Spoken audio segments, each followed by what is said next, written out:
Have you ever wondered why you impulsively buy a pile of stuff you don't need on Black Friday, only to regret it later? Or why you might buy a stock at its peak, even knowing it's a bad bet just because everyone else is? Why can the same information, phrased differently, make you choose completely different things? Behind all these seemingly random decisions is the hidden code of human thought. And Daniel Kahneman, author of Thinking Fast and Slow, is the man who cracked that code. As the only psychologist to win a Nobel Prize in economics, Kahneman proved that our decisions aren't always rational. Instead, they're manipulated by two different systems in our brain. This book is required reading at Harvard and Stanford, and it will completely change how you understand your own mind. We're going to dive into how these two systems steer your choices from shopping to investing. You'll see the predictable patterns behind your biggest mistakes, and it all starts with understanding how your brain really works.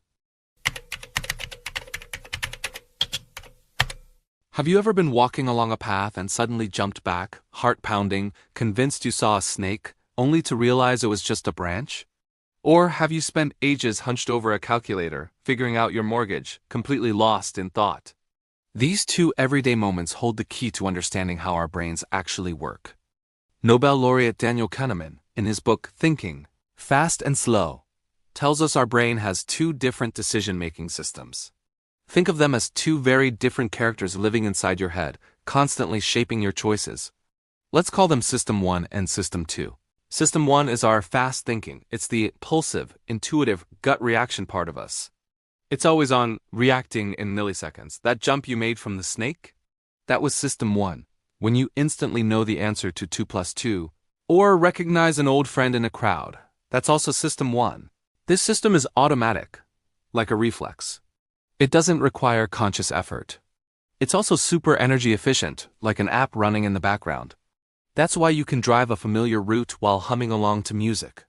System 1 is handling the basic driving tasks, but it primarily works based on experience and emotion. If you had a bad experience with a big dog once, System 1 will link big dog with danger forever. But this speed comes with a cost. System 1 is a bit like a hasty intern. It often jumps to conclusions without all the facts. It's easily tricked. For example, it might see someone in an expensive suit and immediately think, this person is successful and trustworthy, ignoring the possibility that it's all for show. Then there's System 2, our slow thinking. This is the deliberate, analytical, and logical part of our brain. It's usually lazy, only stepping in when System 1 gets stuck or faces a complex problem. Calculating that mortgage, solving a tough puzzle, or planning a detailed vacation, that's all System 2's job. Unlike its counterpart, System 2 demands your full attention. You can't solve a calculus problem while having a deep conversation. It also burns a lot of mental energy. Ever feel drained after a few hours of intense focus? That's System 2 getting tired. Its greatest strength is its ability to use logic to override our gut feelings. For example, your gut might be terrified of flying because of dramatic news stories, but System 2 can look at the statistics and remind you that it's far safer than driving. But System 2 has a major flaw. It's incredibly lazy. Here's a classic riddle. A bat and a ball cost $1.10 in total. The bat costs $1 more than the ball. How much does the ball cost? Did you think 10 cents? That's System 1 giving a quick, plausible-sounding answer.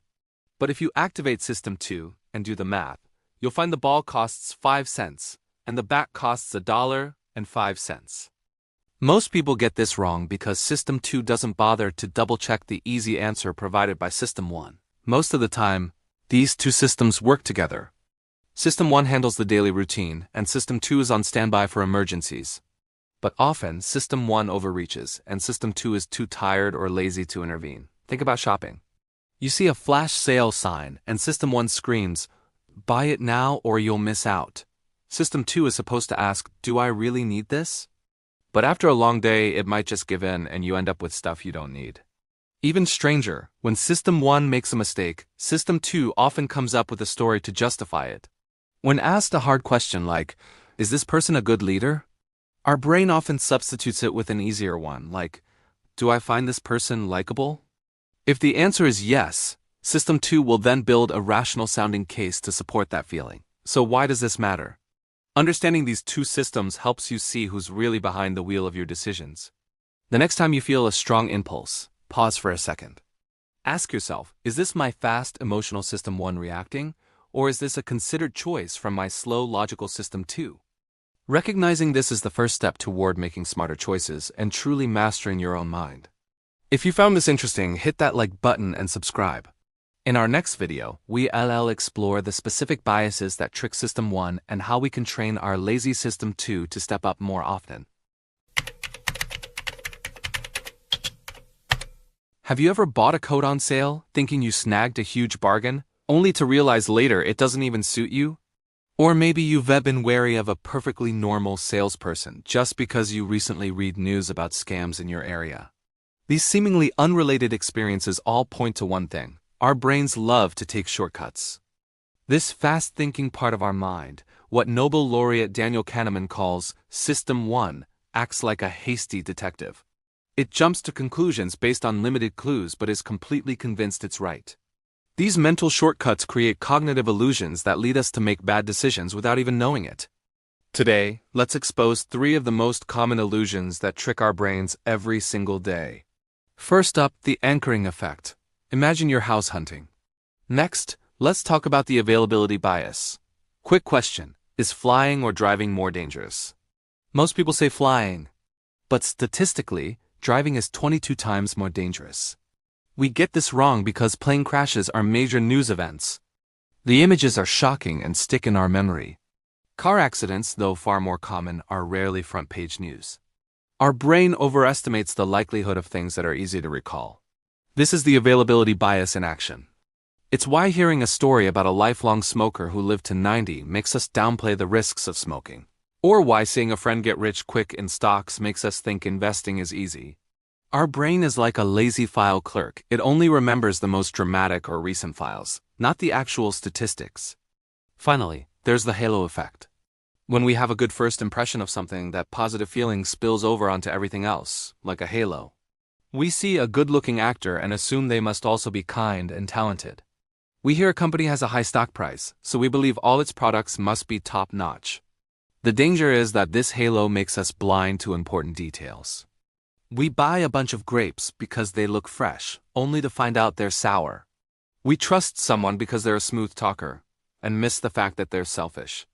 This is exactly why celebrity endorsements work. The celebrity's halo creates a sense of trust, even if they know nothing about the product they're selling. These 3 illusions, the anchor, availability, and halo effect, are mental shortcuts that our brain evolved to save energy. In ancient times, they helped us survive. But in our complex modern world, they're often traps. The scariest part? Our brain is incredibly confident in these gut feelings. So the next time you think, this is an amazing deal, or I just have a good feeling about this, pause for a second. Ask yourself, am I being anchored? Is this memory just vivid, or is it statistically true? Is a good first impression clouding my judgment? By asking these simple questions, you can wake up your slow, rational brain and start making decisions that are truly smart, not just fast. Have you ever spent ages agonizing over a decision, convinced that just a little more thought will lead to the perfect choice? You meticulously plan a trip, but still forget your phone charger. You compare 10 different smartphones for hours, only to end up with one you don't even like that much. We put so much faith in our rational, slow-thinking brain, what Nobel laureate Daniel Kahneman calls System 2. We assume if we just think hard enough, we can't go wrong. But the truth is, this powerful part of our brain has its limits. It's like a delicate precision instrument that's easily thrown off balance. In fact, sometimes it makes things worse. System 2 is held back by 3 invisible shackles. The first shackle is that it's incredibly energy-intensive. Think of it like a power-hungry appliance. It needs a constant supply of focused attention, and when that energy runs low, it just gives up. There's a famous experiment called the Stroop test. Participants are shown words like written in blue ink and are told to say the color of the ink, not read the word. This forces System 2 to suppress the automatic impulse to read, and it's surprisingly draining. What researchers found is that after this task, people's error rates on a follow-up logic test shot up by 40%. Not only that, when given a choice between a healthy snack and junk food, they were far more likely to pick the junk food. This is what Kahneman calls cognitive fatigue. It's why, After a long day of work, you plan to go straight to bed but end up scrolling on your phone until 2 a.m. It's not that you don't want to be rational. It's that your system 2 is completely out of battery and can't fight off your impulses. The second shackle is limited attention. System 2 is like a single core processor. It can only really handle one complex task at a time. Have you ever tried to write an important email while talking on the phone? The email probably ended up full of typos. That's your brain's attention being split. It's not just external distractions either. Internal mental clutter also eats up your attention. Kahneman's research showed that when people are preoccupied with something like a text they need to reply to or an upcoming appointment, their problem-solving efficiency drops by a staggering 30%. It's like having too many apps running in the background on your computer. Everything slows down.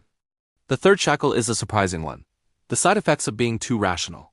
We think more analysis always leads to a better outcome, but sometimes System 2's overthinking just gets in the way. Imagine you're buying a shirt. You try it on and you love how it feels. But then System 2 kicks in. Is this the best possible fabric? Is this the absolute lowest price? Could I find a more versatile style? You compare and analyze until you're completely exhausted. You either buy the optimal choice that you don't actually like, or you give up entirely, trapped in what psychologists call paralysis by analysis. Interestingly, studies show that items we agonize over are often used less than things we buy on impulse. Why? Because our analytical brain starts focusing on irrelevant details like a tiny stitch on a button, while ignoring what truly matters, like, is this shirt comfortable? It's like job hunting and getting obsessed with a 5-minute difference in commute time instead of asking, will this job actually help me grow? So, what's the takeaway? Should we just abandon rational thought? Of course not. The key is understanding that rationality is a tool. You wouldn't use a microscope to read the newspaper. It's too much detail for the task. You don't need a protractor to walk up a flight of stairs. The next time you feel your brain getting stuck, just stop and rest. Let your System 2 recharge. When you're drowning in information, declutter your mind and focus on the 1 or 2 things that are most important. And when you're paralyzed by choice, just ask yourself, if I had to pick one right now, what would it be? Sometimes, your gut feeling, your fast-thinking System 1, is more reliable than your over-analyzing System 2. Rationality is a powerful tool, but don't let it become a cage. Picture this. You find a $100 bill on the street. You feel fantastic all morning, right? Now imagine you lose $100 from your wallet. You're probably kicking yourself all day, replaying the moment in your head. It's the same $100, so why does the pain of losing feel so much more intense than the joy of finding it? This isn't just a random feeling. It's a fundamental code in our brains that shapes how we handle risk, especially with our money. Nobel laureate Daniel Kahneman unlocked this secret with something called prospect theory. He discovered that our decisions about risk aren't based on cold, hard math. Instead, they're secretly guided by psychological quirks like our deep-seated fear of losing. Kahneman's experiments showed that the pain of a loss is about 2 to 3 times more powerful than the pleasure of an equivalent gain. Think about that. To cancel out the sting of losing $100, you need to find at least $200, maybe even $300. It's like our internal scale is rigged. The loss side is so heavy that even a tiny amount can tip the balance and send us into a panic. This bias, called loss aversion, wreaks havoc on investors. Let's say you buy a stock and it goes up 10%. Your first instinct is probably to sell and lock in that profit. But what if it drops 10%? You're more likely to think, oh, I'll just wait for it to bounce back. I can't sell at a loss. Sound familiar? This leads us to cut our winners short while letting our losers run, slowly bleeding our portfolios dry. Kahneman called this the disposition effect. Our primal fear of loss makes us completely irrational. We'd rather take on even bigger risks than accept a small certain loss. This is the sunk cost fallacy in action. It's the person eating leftovers they know have gone bad, because they don't want to waste them, only to end up sick. It's the person sitting through a terrible movie just because they paid for the ticket, wasting 2 hours of their life along with their money. Our brain gets stuck on what we've already invested, trapping us and preventing us from cutting our losses and moving on. What's really fascinating is how this fear flips our attitude toward risk on its head. When we're looking at potential gains, we become surprisingly cautious. But when we're facing losses, we suddenly become gamblers. Kahneman proved this with a classic experiment. This reveals a strange truth about us. We are risk-averse for gains, but risk-seeking for losses. This is exactly why gamblers get trapped in a cycle of chasing their losses. The more they lose, the stronger their fear, and the wilder their bets become in a desperate attempt to get back to zero. And it gets even trickier. The way a choice is presented, the frame, can completely change our decision, even if the facts are identical. This is the framing effect. If a doctor says a surgery has a 90% survival rate, you feel pretty confident. But if they say it has a 10% mortality rate, you start to get nervous. The numbers are the same, but our brain instinctively recoils from the loss frame of mortality. Companies are masters of this. 90% lean ground beef sells way better than 10% fat. A credit card offering 2% cash back sounds much better than a store saying you lose a 2% discount by not using cash. A GYM that warns of a $50 penalty for not showing up is far more motivating than one offering a $50 rebate for attending. Our fast, intuitive thinking hears the frame, not the facts. These biases aren't bugs. They're ancient survival instincts. For our ancestors, a small, certain gain like catching a rabbit was better for survival than a large, uncertain one, like hunting a lion and coming back empty-handed. But in today's complex world, these same instincts can cause us to make poor financial and life decisions. So what can we do? The goal isn't to become a robot. It's to be aware of these mental traps. The next time you're facing a tough choice, try to reframe it. If you're holding a losing stock, ask yourself, if I had cash right now, would I buy this stock at its current price? When you're tempted by a sure thing, ask, what are the hard numbers here? What's the real risk versus reward? Knowing that your brain is hardwired to fear loss can help you override that panic and make a smarter decision. Risk itself isn't the enemy. The real danger is letting our own minds distort our perception of it. Seeing these patterns clearly is the first step to truly mastering risk. Hey, do a quick survey for me. The next time you're with friends, ask them if they think their driving skills or work ability are above average. I'm willing to bet that an overwhelming majority, probably over 80%, will confidently say yes. But here's the catch. Mathematically, it's impossible for 80% of people to be above the average. This is one of the most stubborn tricks our brain plays on us: overconfidence. The Nobel Prize winning psychologist Daniel Kahneman found that almost everyone has this illusion of being better than others. He describes our mind's fast thinking system, or System 1, as having a built-in beauty filter. It automatically enhances how we see ourselves, making us overestimate our skills and underestimate risks. This isn't just arrogance. It's a cognitive trap our brain sets to protect our psychological well-being. Let's start with the first trap: overestimated ability. In the world of startups, there's a brutal statistic. 90% of them fail within 5 years. Yet nearly every single entrepreneur believes they will be in the surviving 10%. Kahneman interviewed thousands of them and found that 81% believed their chances of success were higher than their peers, with a third convinced they couldn't possibly fail. Where does this wild confidence come from? It's our brain's fast thinking system latching onto positive information and filtering out the negative. Imagine someone wanting to open a coffee shop. They'll replay all the compliments they've received on their coffee and remember every friend who said, "If you open a shop, I'll be there every day." But they'll conveniently ignore crucial facts, like the 3 other coffee shops that already failed on the same street, or that the rent is way over budget. Fast thinking amplifies this random praise into proof of inevitable success while dismissing risks with excuses like, "Those other owners just didn't work as hard as me." This bias is especially strong in areas where success is hard to measure, like driving. "I've never had a major accident, so I must be a good driver," or social skills. "Well, no one argued with me, so they must agree with me." Our brain can always find some evidence to support its own excellence, no matter how flimsy. Then there's the second trap, the illusion of control. We often believe we can control things that are completely random. You see this with lottery players who insist on using their birthday numbers, thinking it gives them an edge. Or stock traders who day trade, feeling like they're managing the market, when short-term price swings are as random as a coin flip. Kahneman even observed this in casinos.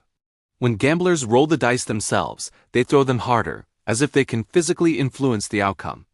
This illusion comes from our brain's obsession with cause and effect. It craves a sense of control. Faced with uncertainty, it just invents a logical link. My actions can control the outcome. Even losing a video game gets chalked up to bad luck today instead of a lack of skill.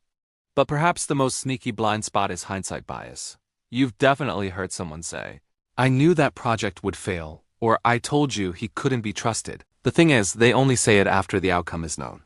Kahneman calls this memory rewriting. After an event happens, our fast-thinking system quietly adjusts our memory to make us believe we predicted it all along. In one experiment, he asked people to predict an election's outcome. After the results were in, he asked them to recall their original predictions.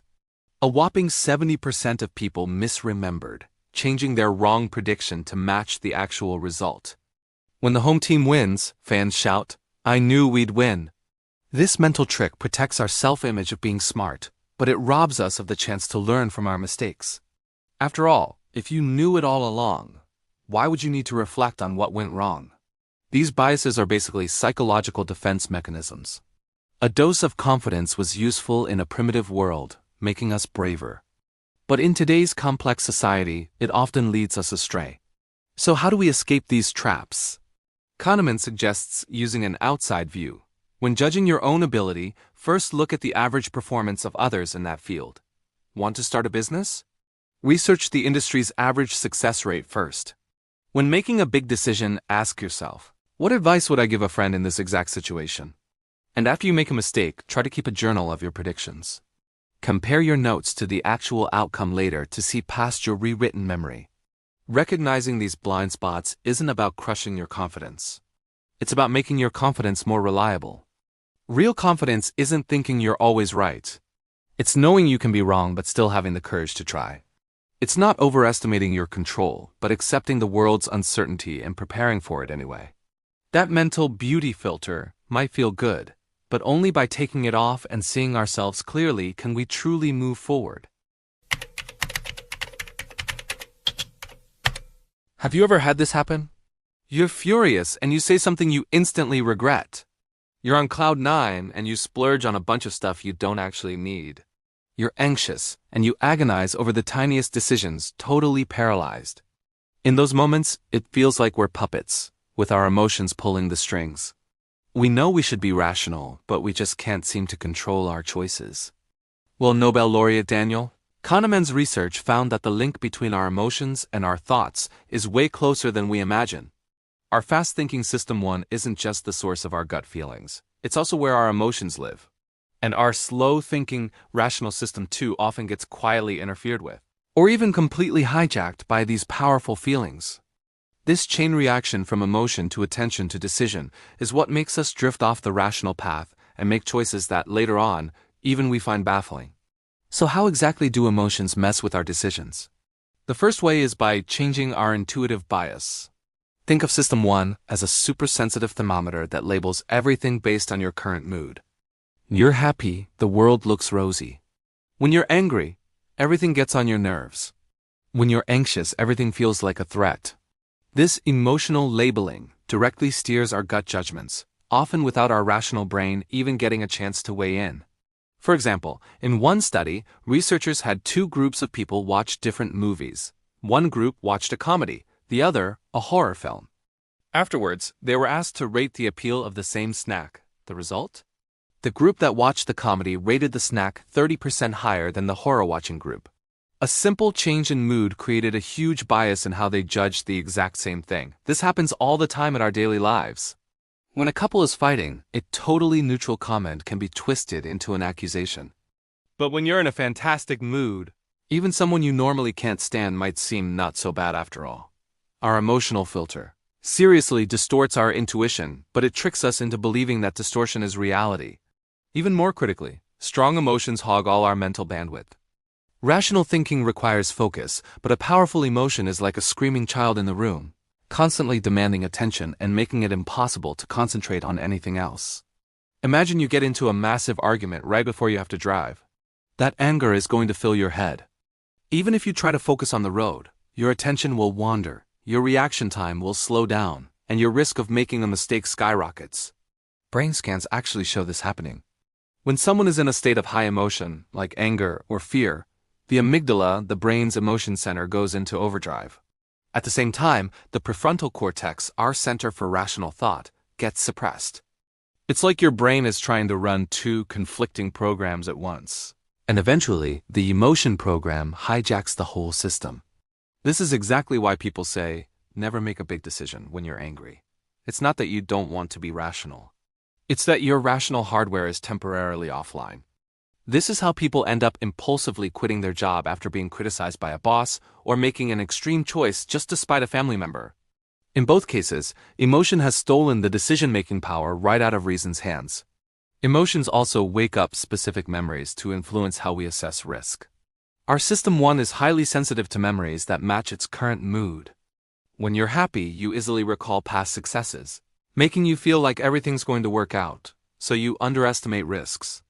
But when you're anxious, you tend to remember all your past failures, making you feel like danger is lurking around every corner, and you overestimate risks. Think about an investor who just lost a lot of money. They'll be so anxious, all they can think is, I can't lose again. So even if a fantastic low-risk opportunity comes along, their fear will make them miss it. On the flip side, an investor who just had a big win feels euphoric. They start thinking, investing is easy. And they ignore obvious red flags and dive in blindly. Kahneman calls this the affect heuristic, and emotions' influence lingers, like a drop of ink in water that slowly spreads and colors every judgment that follows. Even more subtly, the emotions we expect to feel can steer our choices before we even make them. Our gut instinct automatically steers us away from options that might bring negative feelings, even if that option is the most rational one. For example, why do so many people put off going to the dentist? It's not because they don't know it's important. It's because their fast-thinking System 1 anticipates the fear of the drill and the discomfort of the procedure. This anticipated dread makes them procrastinate until a tiny cavity turns into a huge, painful problem. And on the other side, we're drawn to options that promise pleasure, even if they have no real practical value. Think about those limited edition gift sets. People will pay more for the fancy box, not because the box is useful, but because their brain anticipates the satisfaction of owning something exclusive and the joy of unboxing it. We're essentially prepaying for a feeling, so what's the takeaway here? It's not about trying to eliminate emotions. A person without emotion is just a machine, and life would lose all its color. The key is to recognize when emotion is sending an interference signal and to buy time for your rational brain to get back online. Next time you have to make a decision, just pause and ask yourself, what am I feeling right now? If the answer is furious, anxious, or ecstatic, just wait. If you're angry, take a walk to cool down.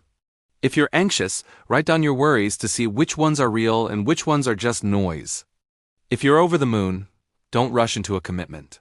Wait for that initial excitement to fade. We can even reverse engineer this. If you know you tend to impulse buy when you're happy, set a 24-hour cooling off period. Put the item in your online cart, but promise yourself you won't click buy until tomorrow. Emotions aren't your enemy. True wisdom isn't about crushing your feelings. It's about learning when to let reason take the wheel. Have you ever bought something on impulse and regretted it instantly? Or maybe you've overthought a simple decision until you're completely paralyzed. If so, you've experienced the push and pull between two systems in your brain, the fast, intuitive System 1 and the slow, deliberate System 2. We've talked about how System 1 gets tricked by sales tactics and emotional biases, and how System 2 gets tired and just gives up. But here's the good news. You're not doomed to be a victim of your own mind. The real secret to smart decision-making, as Nobel laureate Daniel Kahneman explains, is learning how to train these two systems to work together, like getting two very different pets to finally get along. So, how do we do it? Let's break it down into 3 practical steps. First, you need to set some red lines for your fast-thinking System 1. Your intuition is great for everyday things, like dodging a person on the sidewalk. But in certain high-stakes situations, its biases go into overdrive. That's when you need to force your rational brain to take over. Think about moments involving money, like shopping or investing. Your gut screams 50% off. It's a steal. To counter this, set a simple rule. For any purchase over, say, $50, wait 24 hours. Before making an investment, force yourself to write down 3 solid reasons not to buy. This simple pause gives your rational system 2 a chance to catch up. Another red line is for moments of high emotion. When you're angry, ecstatic, or anxious, your rational brain basically shuts down. Ever sent an angry text you wish you could take back? The best strategy here is to physically disengage. If you're in a heated argument, just step outside for 5 minutes. If you get some unexpected good news like a bonus, put the money in the bank and wait a day before deciding how to spend it. Let the emotional storm pass. Finally, be wary of situations where someone knows more than you do, like when you're listening to a slick sales pitch. They are actively trying to trigger your impulsive system 1. Your defense is to ask counter questions. When they say this is the lowest price you'll find, ask, can you show me the data that supports that? These questions are like a splash of cold water that wakes up your rational mind. Okay, so we've put up guardrails for system 1, but what about our lazy system 2? That brings us to step 2. Build scaffolding for your slow thinking. The reason system 2 is so lazy is because thinking hard is genuinely exhausting. So let's make it easier. The most powerful tool is a simple checklist. Pilots use them, surgeons use them, and you should too. Before you make a big decision, like renting a new apartment, create a list of your non-negotiables. Commute time under 30 minutes, good natural light, quiet neighborhood. This way, you won't get distracted by fancy new appliances and forget what actually matters to you. Another great scaffold is data. Our feelings often lie to us. You might feel like you didn't spend much this month, but a budgeting app will show you the hard truth about all those coffees and impulse buys. Data is the mirror that reflects reality, not what your intuition wants you to see. And one more thing, learn to use the outside view. We tend to be overly optimistic about our own chances. We think, I'm different. I'll definitely succeed at starting this business. Instead, ask, what's the average success rate for new businesses in this industry? What are the common problems people face? This grounds your decision in reality, not just wishful thinking. This brings us to our third and final step, train a more reliable intuition. The ultimate goal isn't to constantly rely on your slow, effortful brain to put out fires. It's to train your fast, intuitive brain to make better calls from the get-go. Think of an expert driver. They don't consciously think about every rule of the road. Their reactions have become instinctive through practice. How do you build this expert intuition? The key is deliberate review. After any important decision, take 5 minutes to write down what happened. What was your initial gut feeling? Did your rational brain step in? What was the outcome? This process is like debugging your own mind, teaching your intuition which signals to trust and which to ignore. You can also simplify your environment to help your intuition. If you want to eat healthier, don't stock your fridge with junk food. If you want to be more productive, start your day with a list of only your top 3 most important tasks. By reducing the number of choices, you reduce the chances for your system 1 to get overwhelmed and make a bad call. Ultimately, mastering your mind is like learning to ride a bike. At first, you're wobbly and have to consciously think about every move. But after practice, balance becomes second nature. Your body just knows what to do. Fast and slow thinking aren't enemies, they're partners. The real wisdom is knowing when to let your quick, bright intuition guide you, and when to turn on the powerful headlights of rationality to see the road ahead more clearly. Once you get them working in harmony, you become the true master of your own choices. Have you ever grabbed an extra item at the supermarket just because it said, buy 2, get 1 free? Or maybe you found yourself nodding along in a meeting, thinking, well, everyone else seems to agree? We often think we're making our own choices, but what if I told you that our individual minds are constantly merging into a massive, invisible tide, one that shapes everything from what we buy to how our countries are run? The secret lies in our 2 modes of thinking, a concept brilliantly explained by Nobel laureate Daniel Kahneman. He called them System 1 and System 2. System 1 is our fast, intuitive, gut-feeling brain. It's what makes you jump back from a speeding car. System 2 is our slow, deliberate, analytical brain. It's what you use to solve a math problem. This dual system doesn't just explain our personal quirks. It unlocks the hidden code of group behavior. Think about those supermarket promotions. They are a masterclass in manipulating your System 1. That flash sale sign, it's not just a discount. It's a weapon against your fear of missing out. Data shows that simply adding a 24-hour sale label can boost sales by over 60%. Your fast-thinking brain screams, Buy now or you'll lose this deal forever. Even if you don't really need the item. And what about those limited edition products? That's the scarcity effect in action. System 1 has a simple rule. If it's rare, it must be valuable. Retailers also use clever bundle deals. A burger, fries, and a drink for $10, supposedly a $15 value. They set an anchor with that $5 saving, making your System 1 feel like it's a genius for grabbing the deal, even if you weren't thirsty to begin with. This isn't just about shopping. It's happening online every second. Ever notice how many services default to auto-renew or automatically sign you up for a newsletter? They're banking on System 1's laziness. We instinctively avoid the hassle of unchecking a box. It's a simple trick with huge results. Subscription models that require you to opt out have a conversion rate up to 5 times higher than those that ask you to opt in. These businesses aren't lying. They're just expertly playing the instrument of your mind. Now, this same principle can be used for good. Effective public policy isn't about forcing people to do things. It's about gently nudging them in the right direction. Take organ donation. In countries where you have to actively opt in to be a donor, rates are low. But in countries where the default is opt-out, meaning you're a donor unless you say otherwise donation, rates are dramatically higher, sometimes by up to 50%. It's not that people are more generous. It's that System 1's preference for the default option does the heavy lifting. The same goes for retirement savings. Plans that automatically enroll employees are far more successful than just encouraging them to save. System 1 doesn't feel the pain of loss from money it never saw in its bank account. The way a choice is framed also matters immensely.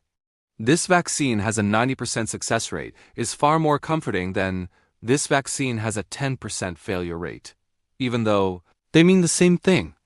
This is how smart policies guide us towards better collective outcomes. But what happens when a group of smart people get together?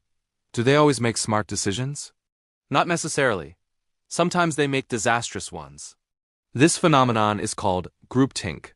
A classic example is the Bay of Pigs invasion in 1961. A team of America's best and brightest advisors approved a plan that was doomed from the start. Why? In the meeting room, everyone's System 1 was running wild. Some were thinking, if everyone else agrees, it must be right. That's the bandwagon effect. Others thought, the president supports it, so I shouldn't question him. That's authority bias. They collectively ignored evidence that contradicted their plan. Groupthink is essentially the echo chamber of fast thinking, where everyone's System 2, the rational, questioning part, is too scared or too lazy to speak up. So, how do we escape this trap? We need to intentionally make space for slow thinking. One great technique is having everyone write down their ideas anonymously before a discussion. This prevents one person's opinion from anchoring the entire group. Another is to formally appoint a devil's advocate, someone whose job is to challenge every idea and ask, what are the risks? What's the alternative? This forces everyone to switch on their System 2. Ultimately, our brain is not a perfect calculator. It's a dynamic stage. System 1 is the impulsive actor, and System 2 is the thoughtful director. True wisdom isn't about getting rid of the actor, but about learning when to let the director take charge. It's like being a sailor who must both feel the wind and read the compass. So the next time you face a big choice, whether it's in the grocery aisle or a boardroom, take a moment. Pause and ask yourself, is this my fast, intuitive gut or my slow, considered reason talking? In that simple pause, you'll find the power to steer yourself, and maybe even your group, toward a much wiser shore. Thanks so much for watching. If you found this interesting, don't forget to like this video and subscribe for more deep dives into how our minds work. See you next time.